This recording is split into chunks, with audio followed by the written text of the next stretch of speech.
சிந்தனைக்களம் நேயர்கள் அனைவருக்கும் எங்களுடைய பணிவான வணக்கங்கள். எங்களுடைய சேனலை மறக்காமல் சப்ஸ்கிரைப் பண்ணுங்கள், ஷேர் பண்ணுங்கள், கமெண்ட் பண்ணுங்கள், லைக் பண்ணுங்கள். இதெல்லாம் செய்தால் மட்டும்தான் நாங்கள் அடுத்தடுத்து போடக்கூடிய வீடியோவை நீங்கள் கட்டாயம் பார்க்க முடியும். வீடியோவை பார்த்துவிட்டு தயவுசெய்து நிறைய இருந்தால் தட்டி கொடுங்கள், குறை இருந்தால் குத்தி காட்டுங்கள், சுட்டி காட்டுங்கள். அப்பொழுதுதான் அடுத்த கட்ட வீடியோவிலே நாங்கள் என்னென்ன தவறு செய்தோமோ அதையெல்லாம் நிவர்த்தி செய்து ஒரு நல்லதொரு கருத்தை, நல்லதொரு சிந்தனையை உங்களுக்கு தர முடியும். உங்கள் மனமும் குளிரும். நாங்கள் தினந்தோறும் வீடியோ போடுகிறோம். அரசியல், ஆன்மீகம், விளையாட்டு, அறிவியல், பொழுதுபோக்கு, இன்னும் எல்லா வகையான வீடியோக்களும் எங்களுடைய சிந்தனைக்களம் நிகழ்ச்சியின் மூலமாக உங்களுக்கு கொடுப்பதில் நாங்கள் மற்றற்ற மகிழ்ச்சி அளிக்கிறோம்.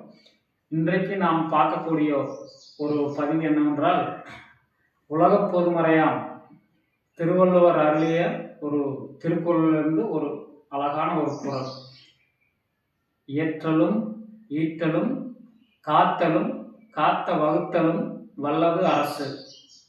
அதாவது சரஸ்வதி சபதம் என்ற ஒரு படம்.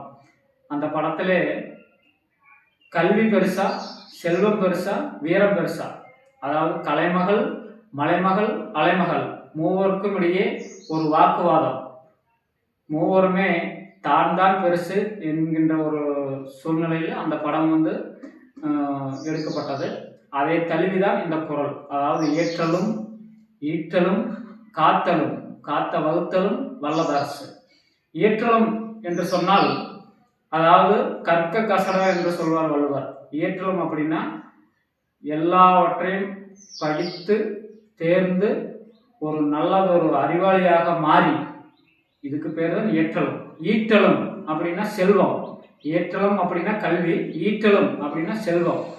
செல்வம் அதாவது நாம் நல்ல முறையில் படித்து அதுக்கப்புறமாக நல்லதொரு வேலை வாங்கி அந்த வேலை மூலம் வரக்கூடிய சம்பளம், நிதி ஆதாரம், அதாவது பொருளாதாரம்.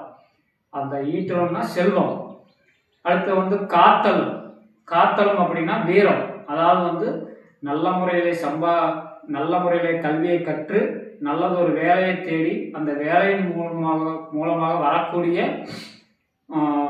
நிதியை நல்ல முறையில் திறம்பட திறமையாக காத்து, அதுக்கு பேர் வீரம். ஏற்றலும் என்றால் கல்வி, ஈட்டலும் என்றால் செல்வம், காத்தல் என்றால் வீரம். காத்த வகுத்தலும், காத்ததை அதாவது நாம் சம்பாதிக்கக்கூடிய அந்த நிதி ஆதாரத்தை பன்மடங்காக பெருக்குதல். பெருக்குதல் என்பது காத்தலும் காத்த வகுத்தலும். காத்ததை ₹1 இருந்தால் அந்த ₹1 100 மாற்றக்கூடிய ஒரு சக்தி நம்மளுடைய அந்த கல்விக்கு உண்டு என்று சொல்லி அந்த பதிவை முடித்துக்கொள்கிறேன்.